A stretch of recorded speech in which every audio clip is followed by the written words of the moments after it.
ไ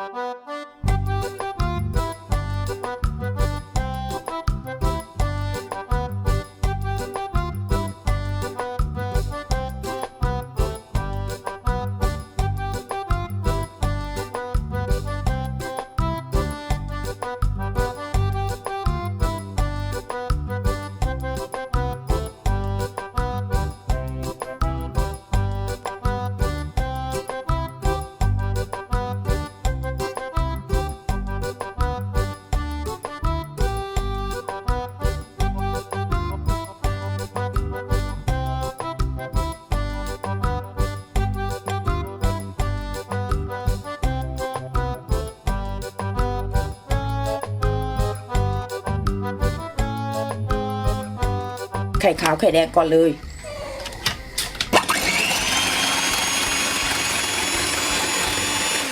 ตามด้วยนะคะน้ำตาลหล่อข้างกล้วยค่ะ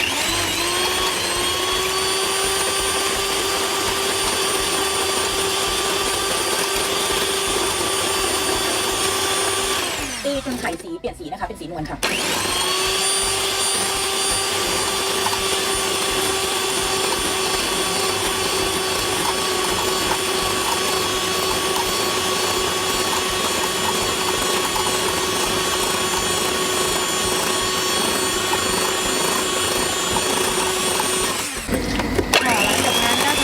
ค่อยๆใส่นะคะในส่วนของนะคะ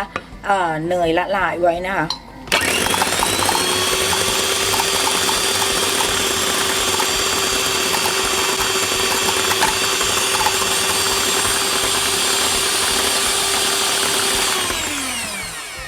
ใส่นมลงไปนะคะใส่นมนะคะค่อยๆลงไป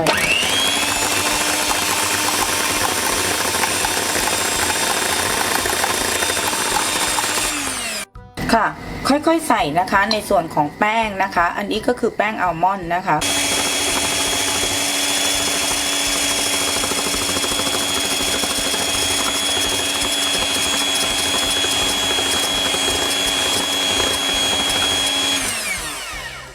ผงฟูค่ะ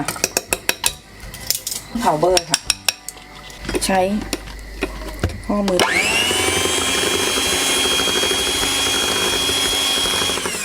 หลังจากนั้นเตรียมไว้ทั้งหมดค่ะ